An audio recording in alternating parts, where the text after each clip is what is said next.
What's up, agency owners? Jason Swenk here. Have another amazing guest for the masterclass. I have one of my good friends, Alano, and also he's in the mastermind. We're going to talk about how he's had massive growth in his agency with niching down a couple times. A couple times have not been so successful, which he'll tell the story. So, Alano, welcome to the show. Hey, Jason, thanks for having me. I'm glad to be on the podcast today. Seeing all the ones that I've watched in the past, it's awesome to finally be a guest on it. So I'm honored. And yeah, I run a cybersecurity niche marketing agency where we help growing cybersecurity companies become brands that scale. As everyone knows, it's a pretty hot industry right now. And there's a little luck in niching down with it, but also us doubling down in on the massive growth that's kind of happening in that space right now. Yeah. How did you get started in your agency? As with all things, by accident, right? So I actually got laid off out of college and working with like a tech startup. I was doing sales. And then afterwards, I got picked up by another startup and they were like, hey, we want to hire you for sales. I joined the company and I realized they have no marketing. So of the little I picked up at the original company I worked for, I was like, I could figure out WordPress. So I got pretty scrappy, rolled up my sleeves and was like, started becoming a full stack marketer. And after I worked there for about a year or two, I was like, I might as well branch out and try starting my own agency. So kind of just by accident and osmosis, I'd say. Awesome. And let's talk about how long did it take you from starting your agency to really start trying to define your niche, and what happened? That's a good question. So about 7 years ago, 6 or 7 years ago, I started the agency. Had a few partners early on, which is probably a different conversation for a different day because partnerships can be difficult, and those partnerships no longer exist in the business. But in the first few years, we were serving pretty much anybody we could, at least in the B2B space. So it wasn't much consumer stuff. We'd work with education, healthcare, fintech, a little bit of cybersecurity earlier on. And we were just trying to offer a ton of services. And I feel like we hit a ceiling probably at like the $500,000 mark within like 3 or 4 years. And at about that point, 4 years in, I was like, hey, I'm starting to notice a lot of density within a particular set of clients, now with cybersecurity clients. It would have been wise if we had fully niched down at that time. But I had this harebrained idea about 2 years ago, right before COVID hit, to niche down in the trade show space and to do more experiential and interactive marketing. So we spend a whopping year putting together all of this branding for Whyze Interactive, these solutions, and we put our hearts and soul into it. A month after launching it and running some ads, everything just fell off because of COVID and everything went virtual. So that was a bit of a roller coaster early on. Yeah, that was probably the worst timing. And that's just bad luck. That's just not a bad decision because at the time, going after the trade show stuff was a smart move. Yeah, no, totally. And we thought we'd be able to bring an aspect of, outcome-based, return on advertising to the trade show space, since these big brands just come and throw money at events and say, it's for brand awareness. We're like, no, you could actually create marketing funnels before the event, at the event, include all of this cool immersive AR, VR tech, and just do something different. And it's something that we're still doing today, but for that 2 years during COVID, we had to get real creative. And we actually pivoted a bit and were able to do a few virtual events. We built like a virtual booth, which you were probably aware of. But even then, it didn't get the traction that we were hoping for. So about a year ago, I'd say a year and a half ago, we went back to the basics and we're like, hey, let's double down on what we're doing in the security space. And that's where Whyze Interactive evolved into Cyberwhyze. And Cyberwhyze now we're focused on doing branding, content, and digital marketing for cybersecurity agencies. And the crazy part about it, Jason, is that as much as we think we've niched down, even just within cybersecurity, you have OEMs, the software guys, these distributors, you have resellers, educators. So, I mean, there's the potential that we could even niche down one more time over within the space and probably be a little more like rankings, right? They're not just working with lawyers are working with personal injury attorneys. Mm-hmm. So that's to be determined right now. We're still earlier on, and we're working pretty much with everyone in that subset of cybersecurity. And things are really starting to pick up. Well, like I talk to the mastermind members all the time, and it's about when you pick a niche, or even when you start your agency, you're working with everybody, seeing what you do really well, what you like actually doing, and then start weeding out the things that you don't like. And then even if you really start drilling down to your, a more defined, offering and a niche, you can always build more practice areas, like, and start growing, kind of like what you were talking about with like Chris with personal injury attorneys. Like he could do family attorneys, or all the other kinds that they want after they totally tap that market. But that's only when you hit a particular cap. But I think you guys have such a big runway. I'm so excited for you guys on this. Yeah, it's a big space, and it's a little overwhelming because I thought, doing lead gen earlier on, we'd start to stack up some small wins, but immediately we're being brought into these big opportunities where people have $250,000 to $1 million in budgets for the campaigns they want to run. And we're like, oh no, we got to get capabilities decks together again, even though we don't want to just present and we want to do more discovery. You have to still do what these bigger brands want you to do, what they're used to doing, and cater to that. So we're trying to catch up with the bigger opportunities there. But I did want to touch on what I think if I had known it in hindsight, it probably would have helped us to niche down earlier on, is as I talk to different agency owners in the mastermind, and even business owners that we're helping consult, their apprehension to niching down. So imagine a cybersecurity company, and they're working with 5 different verticals: healthcare, government, finance. They're doing a lot of broad stroke marketing, right? They're saying, here's a case study, and they're trying to make it a one size fits all, or here's how our service solves problems for everybody. And we're trying to get them to realize, like, hey, you can actually develop a single funnel with positioning that speaks to that persona, that speaks to their problems. You're using their actual vernacular, and it just resonates. And when you do that, you don't have to build as an agency an entire website for this new vertical you want to niche down in. You can literally build one funnel, brand it a little bit, and test it out. Throw it up on LinkedIn, run some Google ads, and that might help you kind of feel a little more at ease when you decide to go all in on that, instead of waiting to build this massive brand and website around it. It drives me literally bonkers when I see people putting all the work in for everything. And they try to finish everything first before they even test out the market. I'm like, just do it. Like, just like you said, just build that one little funnel. Like I remember you talking about building like the cheat sheet, and just testing that out. And you're like, oh my God, it actually works. And the cheat sheet might be the universal staple for any marketing agency owner, because even though it has kind of like a young sound to it, like cheat sheet, like it's something you're going to use on your 8th grade homework assignment or your test, CMOs, CEOs, we're talking big brands, Cisco, Palo Alto Networks, they're consuming the cheat sheet, how to create a cybersecurity marketing campaign cheat sheet, right? And they think it's very credible because it is. And all the sub content we use to supplement it. I think that if I had a piece of advice in terms of how you approach the cheat sheet, is build something really valuable. We did that helps people build campaigns, since we try to sell things at a campaign level and not at just like a tactical level, but also then creating video content to supplement it. So when someone downloads our cheat sheet, they automatically get served with like a 10-minute webinar, 15-minute webinar, an overview of like a head of strategy showing them how to use the cheat sheet.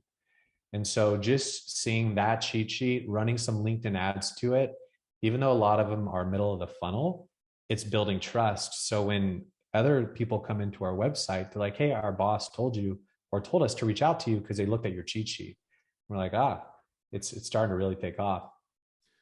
Well, and when you start positioning yourself that way and the boss is telling their team to reach out to you, a lot of times when I was talking to Marty, who's also in the mastermind, and a big airline reached out to him, and they've been digesting all his content. and they were like, hey, you need to do this RFP. And he's like, no, I'm not doing that. And this is advice to you too. Like when you were saying, like, I have to do the capabilities document, literally you can go to these brands and say, no, that's not part of our process. We're probably not the right fit for you right now. But if it ever changes, this is what I suggest. And then lead them with like the foot in the door. And so when Marty, when the prospect was like, well, just come in.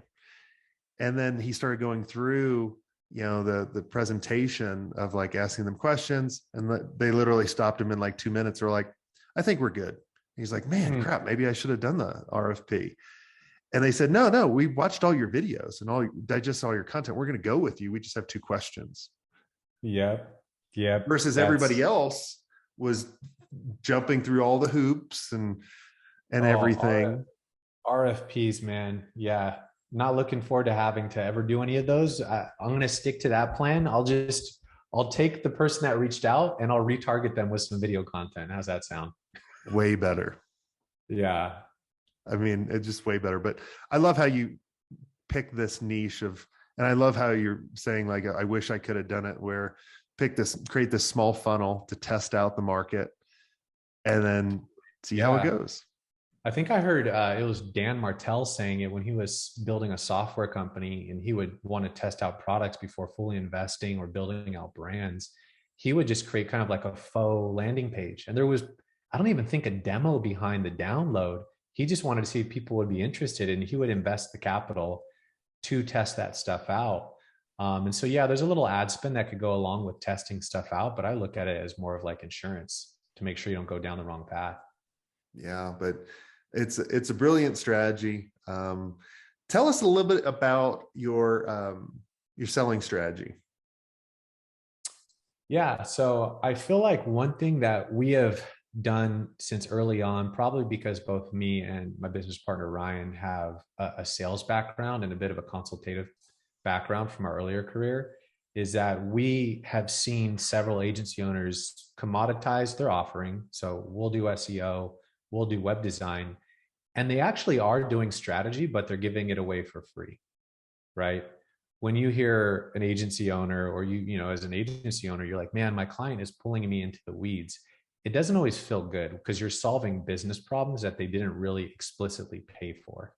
So what we've decided to do is figure out how to productize strategy and to sell that as a core component of the scope of work.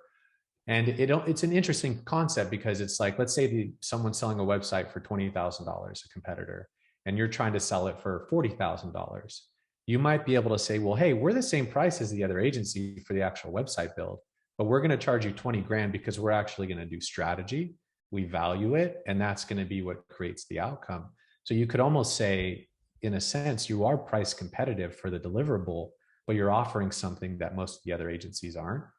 And if you want to take it one step further, if you could figure out how to brand that process, that's huge.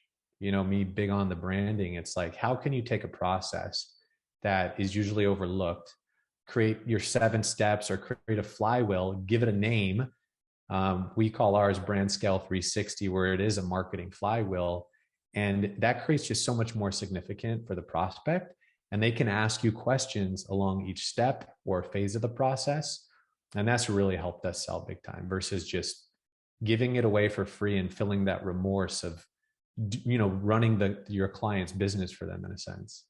Well, I found out, it took me a long time to figure that out, of if you could educate them on the process and then they could understand the process to getting a result rather than just going over the deliverables, you're going to win the deal. It doesn't matter what your price is. Well, it actually does matter what your price is, because if it's too low, they're going to question the value in it. I mean, I always use that example, the Berkshire Hathaway, where, they were expecting 300,000 and I pitched 10,000 or something stupid. So yeah, we don't have that on video. I would watch that episode. Well, the funny thing is too, if you go to berkshirehathaway.com, like they literally still have the same website. Oh no. Like it literally is probably the ugliest website. Everyone go there now. It's literally the ugliest website you've ever seen. It literally looks like it was done on Front Page, for all you old people like me that remember Front Page. So they're one of the exceptions of the rule, where I believe businesses of all size should be focused on branding. You don't have to wait till you're at a certain point, or you don't get to a certain point where They branding are is an exception. relevant. Yes. They are a big exception. Yeah, no, totally. So yeah, for us, it's been continuing to try to refine the strategy process. But I think you also have to think about, do you have the right people in the right seats? When I talk to different agency owners, I feel like they are the think tank of the business. They're the brainchild. They're the one being pulled into all the client strategy. And it might be for two reasons. It's either expensive to replace yourself that early on and to find someone as strategic as you, which in some cases, maybe a profit share or a small equity offer could make sense. Or the other option would be to keep on trying to do all the strategy, and you're going to realize that you're a bottleneck for your own business. So I feel like I've hired a number two that most agencies might not hire until they hit the $5 or $10 million mark. We did that early on, even before we hit a million, and we made it work out. He got a small stake in the business, but now I can take a vacation, right? I could close, the computer or the laptop at 5 p.m., knowing that the business is in good hands with him. And the clients, several of them have tried to hire this guy because he's just so darn good at what he does. And I don't know what it is, Jason. I'm still trying to figure it out, where people may have some kind of self-preservation thing going on where they don't want to be replaced, really. But I mean, the sooner you can replace yourself as the head of strategy, I feel like the better if you're trying to go after bigger projects. I think it's an ego thing, right? Like you want to think you've created this. Well, if you think back at kind of the origin of most agencies, you started off by accident. And then you're like, man, I'm the superstar and I created this business to have freedom. But then you quickly realize you don't have freedom anymore. A job for yourself.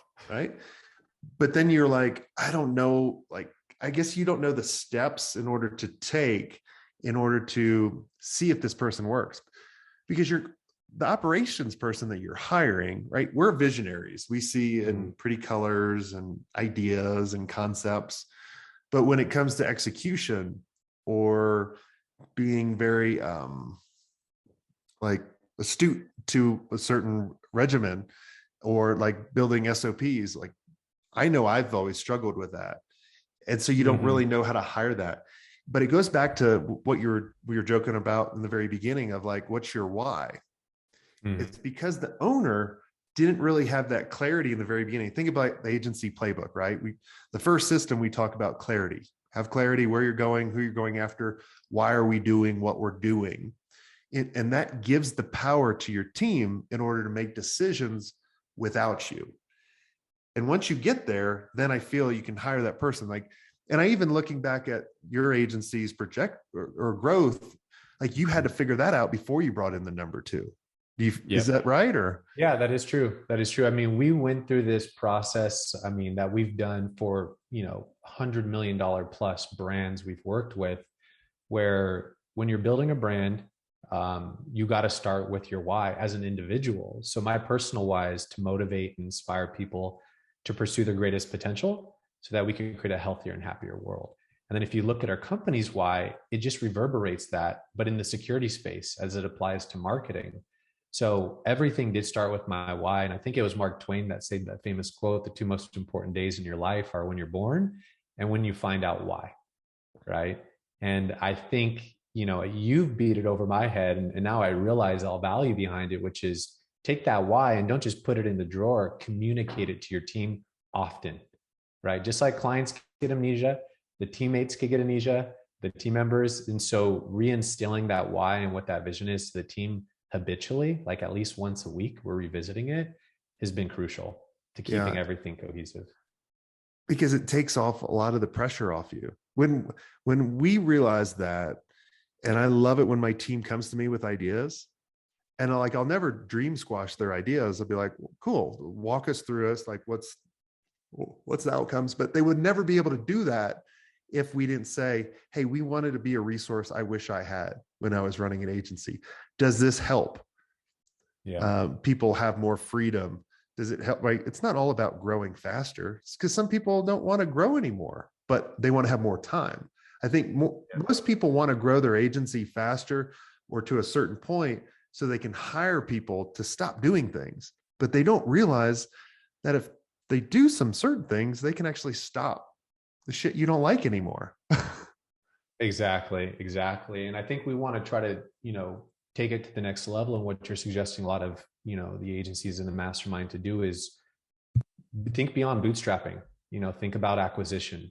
I was talking to one of our consultants that helped me buy out some of our previous partners, or my previous partners earlier on. And he's like, have you thought about acquisition? And I was like, we're talking about it in the mastermind. I was like, do I do it through a bank? And he's like, you could do it through angels. He's like, I could introduce you to people. And I think a lot of that is because as people now talk to us, are like, we see your why. You've chosen a very ripe market, and you guys can grow through acquisition. And I think he asked me the question, what two things would you do if you were to have an angel invest in the agency so you could scale much quicker? And I said, we'd use money for advertising and acquisition. And he's like, those are the two things we'd want to hear. And I was like, awesome. So maybe later this year, as we figure out which segment within security we're going to really serve and provide value for, because we're still exploring a lot of that, maybe closer to the end of the year, we'll start looking at acquisition potentially. That's awesome. I'm excited for you. Well, Alano, this has all been amazing. Is there anything I didn't ask you that you think would benefit the one listener listening in? I have to put it out there. I'd say I operated from a place of creating goals for so long. And it served me well, right? Set those goals. Sometimes you forget about them, or that spreadsheet disappears and you don't revisit it. And now kind of actually putting the cart before the horse and just focusing more on habits. So just trying to stack those weekly habits. I mean, my 2 a week with my ad manager that would normally just work with clients, I'm meeting with him because we have to focus on our ads, or the habit of meeting with the team just to communicate the vision. My advice out there is figure out which habits are going to create those small wins that will add up. And then the goals will kind of just start to arrive. Yeah, I love it. What's the agency website people can go and check you out? Yeah. If you're a cybersecurity brand or know someone looking for help with branding or marketing, you can go to cyberwhyze.com. That's spelled cyber and then WHYZE.com. Awesome. Well, Alano, thanks so much for coming on the show.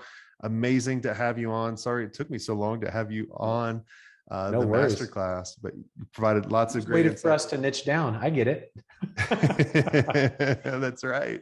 But right, everyone Jason, go check out his website. And if you want to be hanging out with Alano and a lot of other really cool agency mastermind members that are really the best in their industry, that are sharing what's working, what's not working, be able to see the shit you're not able to see, I'd love for all of you to go apply and see if you're elite material. Go to digitalagencyelite.com. And until next time, have a swank day. Thanks, Alano. Take care. Take care. See ya.